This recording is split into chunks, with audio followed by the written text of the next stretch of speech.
Qual foi a tua experiência ao entrar a primeira vez numa matinê? Doida. Foi Doida? doida, cara. Doida, eu falei, eu quero isso, eu quero isso. E eu gostava de dançar. Eu queria saber, eu quero dançar. Até porque quem dançava chamava atenção, né? As meninas ficavam de olho e tal. Então eu queria dançar, né? Então, A cabine da contramão era perto do povo? Você conseguia ir lá dar um bisu? era no alto, era uma bola, né? Na verdade. Lembra a cabine do base? Sim. Então, a da contramão era mais ou menos naquele tipo. Eu só conheço a cabine da contramão pelas capas de disco. Depois que eles reformaram, aí parecia um globo maluco. Mas você conseguia ver o que o cara tava fazendo ali? Sim, sim. Mas só subia pro mezanino quem tinha acesso, que era em aniversariante, Ah, entendeu? meu Deus. Era difícil. Aí, essa foi a minha primeira experiência. Eu comecei pra contramão, até chegar no overnight. Na hora que abriu o overnight, a contramão abriu matinê de sábado, aí eu ia na matinê da over de domingo e na matinê... Isso aí é o quê? 92? Não, 90? isso é 87. 87. 87, 88, o overnight abriu em 88. Então, de 87 a 88, eu comecei a fazer esse rolê, comecei nas duas. Aí chegou uma hora que eu não fui mais na contramão, só fui no dia que fechou, que foi em 92, se eu não me engano. E dali eu fiquei só no overnight. E ali eu descobri um outro mundo, musical. Pela liberdade artística? Pela liberdade artística, cara. Tocava outras músicas. A contramão e a overnight eram distantes? Uma da outra? Não, era perto. A contramão era no Tatuapé e a overnight na Moca. Uma chegou a engolir a outra ou realmente criou duas comunidades? Era briga. Briga. Era briga. Briga de público. Briga de público e briga de DJ. Meu pai me apresentou o Badinha, e o Badinha me falava que você começou como iluminador. Eu comecei, cara, na Over.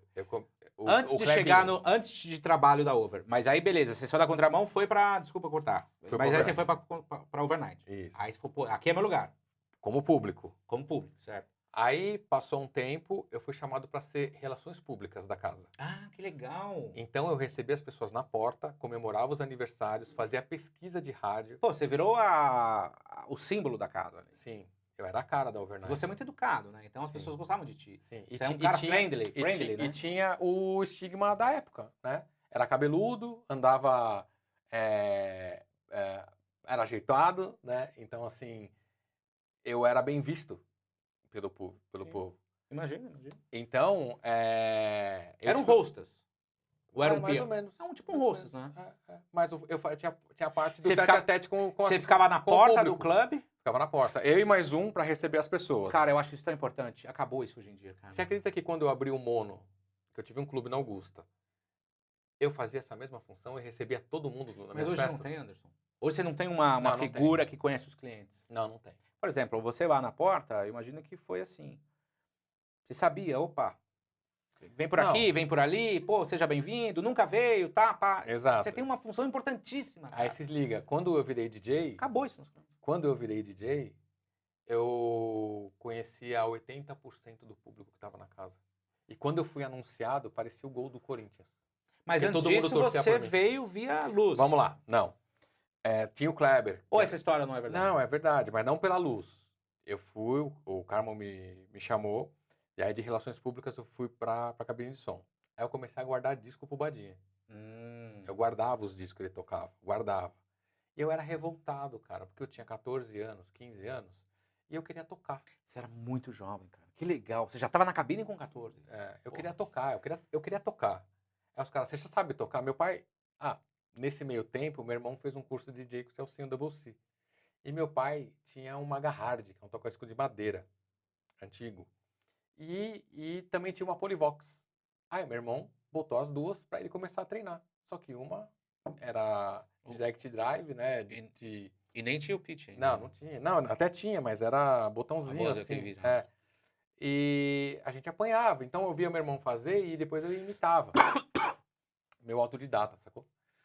E assim eu fui aprendendo a tocar sozinho. Meu pai tinha os signos. O André é o mais novo, né? O André é mais novo. O meu irmão mais velho chama Anthony. Tá.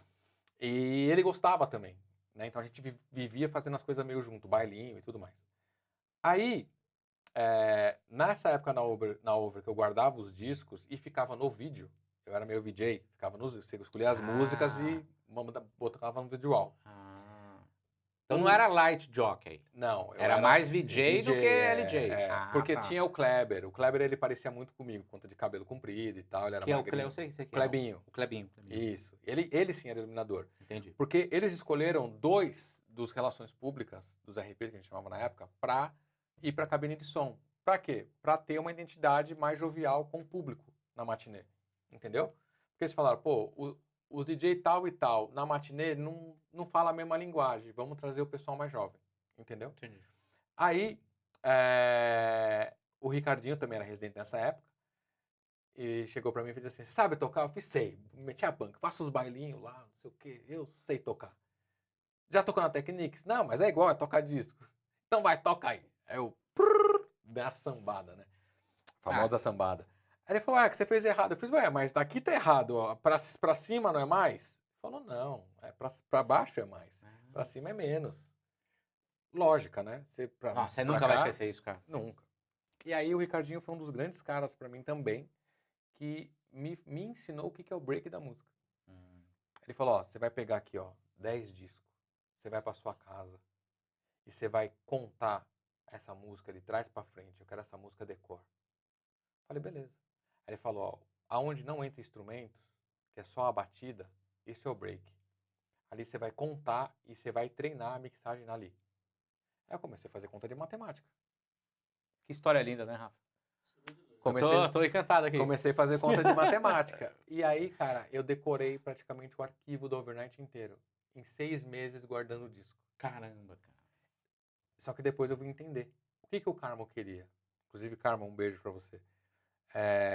Ele queria que eu conhecesse o arquivo inteiro da casa. Porque como eu só tinha disco pirata, eu não sabia de que disco era qual música. Porque tem a capa do disco, né? As capas de... Sim. Né? Então, ali eu aprendi o arquivo inteiro da casa. Então, os caras falavam, agora vai ser um bloco de flashback. Pega tal disco. Em menos de 2 minutos, estava na mão deles. Que delícia. Mano. Entendeu? Que legal.